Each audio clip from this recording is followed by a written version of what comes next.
Jamil, re-bienvenue au jour le jour. On est ici sur la nouvelle terre, la terre qu'on va travailler. On a 3 hectares de terre à travailler ici.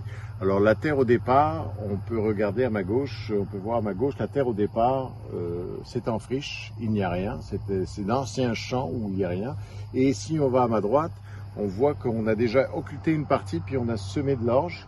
Donc l'orge qui va nous servir d'engrais vert, qu'on va retourner. Puis il y a une autre partie ici qui a été occultée il y a 3 semaines, avec la bâche d'occultation. Et on va la déplacer pour occulter une autre partie prochainement, enfin dans quelques jours. Et puis si on arrive à voir au fond là-bas, tout à fait au fond de la terre, on a déjà planté de l'orge, c'est les parties vert pâle. On va retourner à la terre et là on est supposé de planter 9 à 10 000 têtes d'ail, bulbes d'ail, on ne dit pas des bulbes, on dit des cailleux.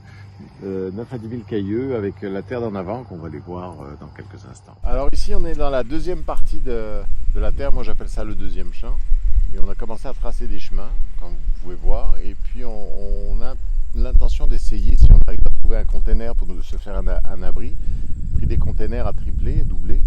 Et puis là on a une surface qu'on voit, qu'on a commencé à dégager, qui est carrée, qui ressemble un petit peu aux surfaces qu'on a occultées, et qu'on va occulter tout l'hiver pour préparer 3 tunnels pour pouvoir planter le plus tôt possible et puis le plus tard possible aussi. Alors ici on est de l'autre côté de la butte du deuxième champ. On ne sait pas pourquoi il y a une butte.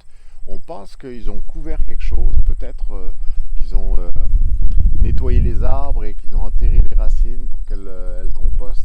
On ne sait pas trop, mais ça fait plus de 10 ans que ce champ-là n'a pas été travaillé. Et puis ici on a fait des chemins, on peut le voir un petit peu, et on va s'en aller vers le 3e champ.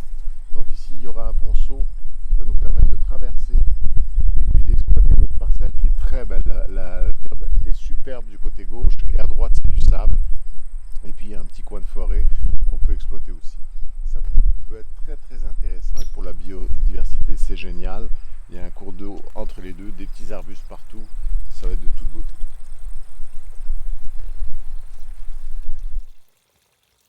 Bon alors là on est dans le 3e champ, de l'autre côté d'un petit ruisseau qui passe à ma droite la terre est excellente, on va planter je pense 4500 têtes, on vient de passer les disques, parce qu'au début quand même faire ça à la main c'est quand même un peu exagéré, donc on passe les disques à plusieurs reprises pour rémoter par la même occasion. Regardez cette terre là, elle est magnifique. J'ai pas cette terre là chez nous, c'est sur la Covey Hill, on est sur la Covey Hill ici vraiment sur la frontière américaine. De l'autre côté, il y a les éoliennes américaines.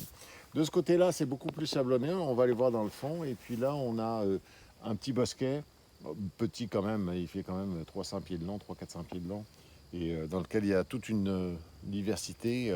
C'est très intéressant. On va aller voir. Toujours, les 2 premiers champs sont en arrière de nous. Il y a un cours d'eau qui coule là. Et là, on est à l'autre bout du 3e champ. On peut voir... la terre, c'est plus du tout la même. Hein. Là, on est dans le sable, c'est mouillé. C'est pour ça que ce serait même plus clair.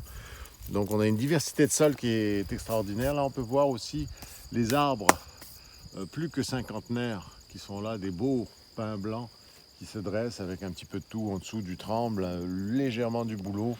Ça va se repeupler ici. On veut que ça pousse. On veut avoir des zones d'ombre.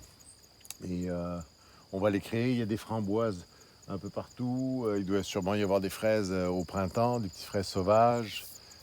Bref, la diversité on en a, il y a juste à faire en sorte qu'elle explose. C'est ça, c'est un beau défi pour l'année prochaine.